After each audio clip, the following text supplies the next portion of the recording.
What's going on YouTube? My name is Arvin. I'm here in Los Angeles, California with Myo Detox founder, Vinny Rehab. What's up, guys?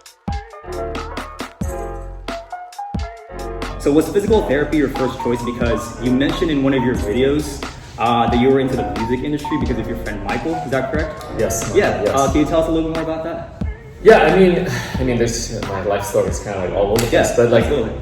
long story short, like when I was in university, one of my boys, one of my close friends, his name is Michael Quet. Gotcha. He was basically like, I forget.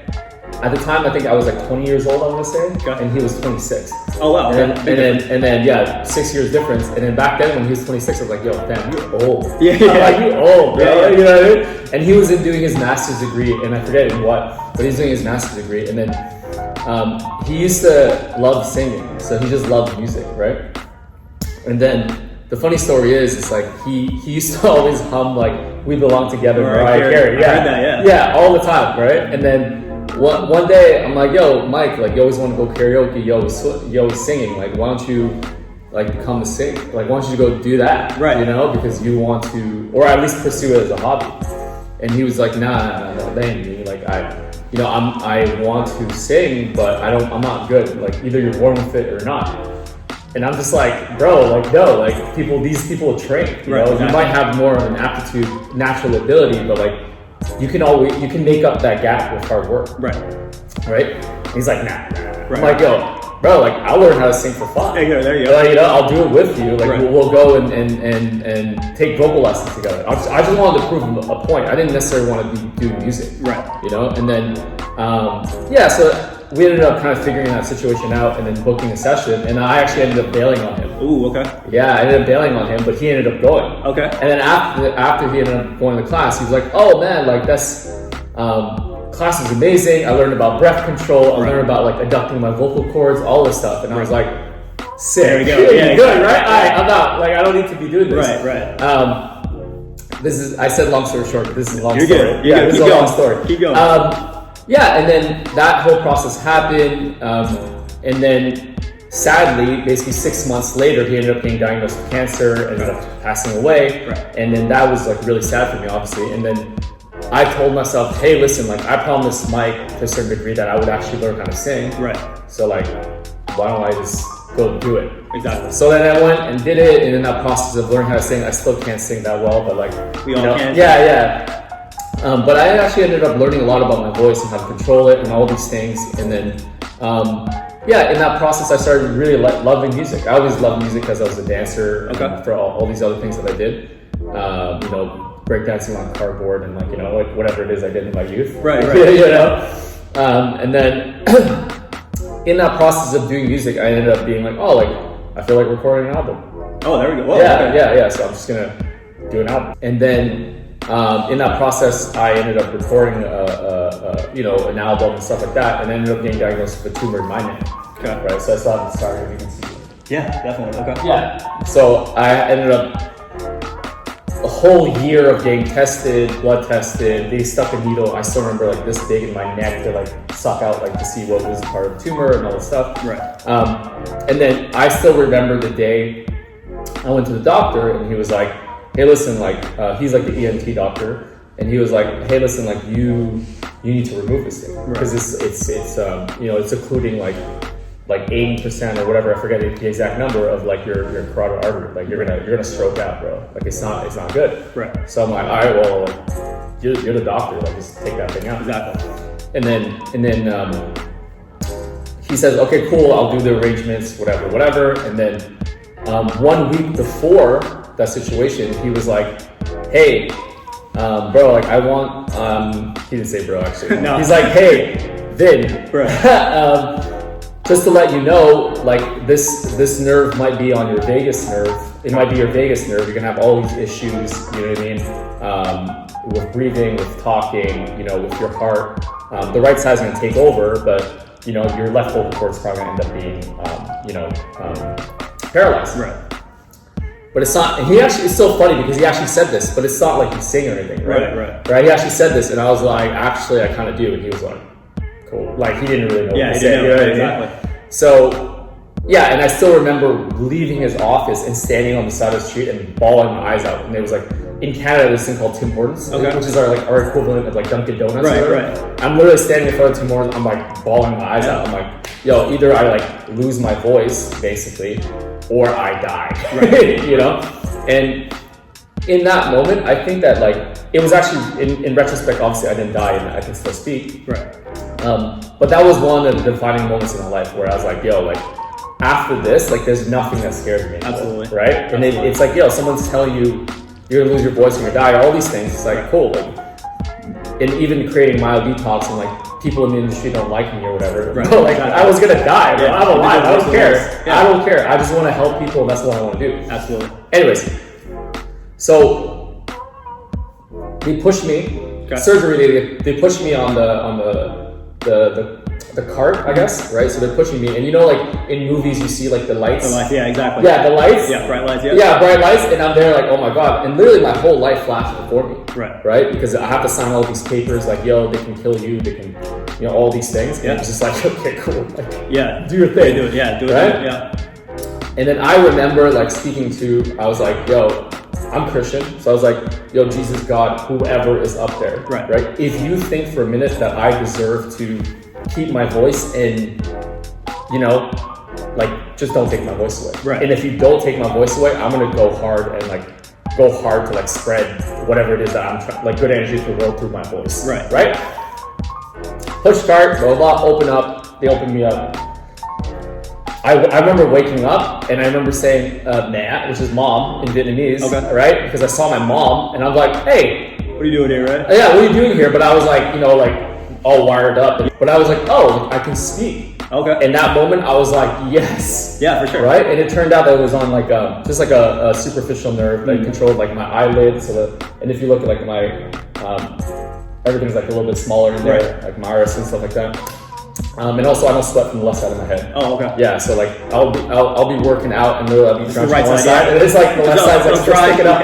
Yeah, and that was it. Right. Right. So I escaped pretty much like unscathed in my opinion. Yeah. That was like nothing. Right. Right. But the lesson I learned from that whole situation is like, you know, after obviously Mike's death and obviously like my own personal situation, it was just like, yo, nothing can stop me now. Right. So then I ended up going into music, and then through the process of doing music, I realized the music industry, for me anyways, wasn't it. Yeah. And then physio exploded for me. Right. In that process of doing it as a side job. Right. Right? So then I was like, okay, cool. Right. Yeah. And it went on from there. Yeah, I went on from there. Yeah, and I was gonna say because for us students, we think the pandemic because once the pandemic hit, obviously we all went virtual, and obviously in this field you have to be super hands-on. We at one point we had to work with a pillow at one point, and obviously that doesn't translate to a new patient, right? So to me that was like one of the biggest obstacles of PT school. Yeah. But for you, hearing that story, that's nothing. That our problem is literally nothing compared to obviously something that you went through. Of course. And in retrospect, also like my problem is nothing compared to what the world is going Something through. else, right? You know what I mean? Absolutely, Yeah. yeah. So sometimes it's just like, we all have our own battles and struggles, Yeah, absolutely. Yeah. Speaking of struggling, Yes. PT school is a struggle. I'm not gonna lie. Yes, You it know, is, yeah. I maybe Reggie right there might vouch for me as well. So I've had good memories and some bad memories as well. For us students, we would like to hear like what was the best and worst part of PT school for you. Yeah, I think let's start with positive. Let's start with positive, and we'll all go down. Work our way down. Yeah, work our way down. Yeah, I think like just for the friendships. You know what I mean? The absolutely. friendships that I've gotten in university. I went to McGill University, PT school. And yeah, it's just like it was so much fun. You know what I mean? Because it was like a new topic. I was always interested in like the human body and how things work. And honestly, like it was a great curriculum in that way. But the bad part about PT school for me was like I felt like it was like outdated Right. a little bit, Right. and because it was outdated, like it was hard for me to like be really present sometimes because I didn't necessarily agree with like IFC and all this random stuff that they would do. Right. And I still remember to this day where like in this questionnaire, this exam test, they asked me, yo, teach me a way to like stretch the bicep. Okay. And then long story short, like I did like, hey, like you can just like Yeah, put your arm there. Do this, put your arm and do this. Exactly. But the teacher was not looking for that. She was looking for something specific. else. Yeah. Something specific, or she was looking for like, I don't know what she was looking for. Right. But she was like, she gave me wrong. Right. Right? But it's the same thing, basically. But I disagree to this day. Okay, To it's one this of those, day. okay. Yeah, this is, you can stretch your biceps. Right, exactly. Right? But anyways, but just like that type of thinking, that was like very, and it was like pervasive throughout the whole school, you know? Right. Because you have all these people that have a master's degree, and I commend them for that. But like it almost boxed them into like a way of thinking, right? And it didn't allow them to think like differently. Right. It didn't occur to her like, yo, just test it. Yeah, exactly. Right? Right. But she was like, no, it's wrong. Because Right. in her brain, it had to be like, I don't know, like this. or Right, something. exactly. Yeah, you know? Yeah, definitely. Yeah, so that was a bad part. Yeah, for sure. Yeah. I mean, we've all had our practicals, right? So that, Yeah. I mean, I'm pretty sure we all had experience. But as far as obstacles, I mean, you know, some people go through practicals and exams, and obviously they do well, some don't. Name one obstacle that you remember from PT school, like, man, like, I didn't know what to do there, or like, I honestly just failed there. Is there any moment that you failed? Kind of. I mean, yeah, I mean, there's nothing I failed, you know what I mean? One of my issues is because I'm naturally talented in I just get away with a lot of things without having to do a lot of work, to be honest with you. You know, throughout school in general, I would study and I would work hard, but I would always do it like in the last 2 days. Okay. Yeah, You know what I mean? And then this is a funny side story, but like I used to be a club promoter. Okay. Right? And then in that process of being a club promoter, I would use that to fund pay for school and you know, just live life and you know, do things. Right. And then but I would basically be throwing parties Thursday, Friday, Saturday, Sunday. Okay. You know what I mean? And then imagine that, like working night shift, Right. those 4 days, and then Everything else. on top of physio school. Yeah, exactly. Right? So literally, like, I slept in class. Right. I would always sit in front, but I would sleep in class. Okay. Which is the weirdest thing. Right. Right? And I'll tell you stories off camera. You're good. Right? Yeah, about that. You gotta subscribe right? to that Yeah. Subscribe to that one. Yeah.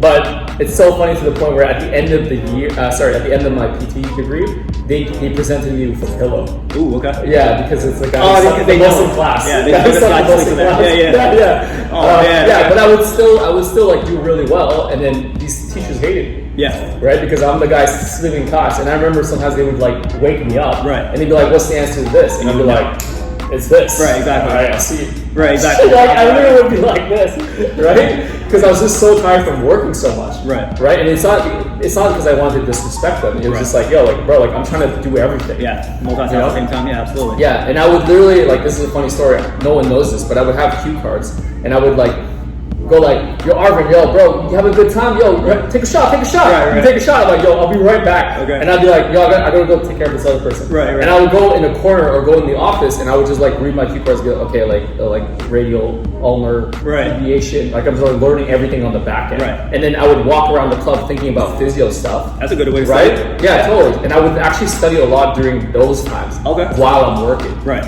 Right? And while I'm drinking, or Right. hate drinking, I'm like, you know, Well, you gotta do what you gotta do. Right. totally. But like that's where, that was to me. I don't even know that I'm kind of like going away from your question, but that's kind of like how I went about school and stuff like that. Okay. Yeah, for sure. And then obviously part of school, you have to go to clinical rotation. Yes. I feel like you learn most in clinical rotation. Yes. Obviously, you learn your basics in school and class, but then obviously that's in clinical rotation. That's when you really, put your everything that you learn. Yes. So I'm on my last clinical rotation. And I'm graduating soon. So can you talk about your clinical rotation experience? And then did you have any like CIs that you didn't like? Oh yeah. You gotta be honest with me. Oh yeah. I had some CIs that were like horrible. Okay. Horrible.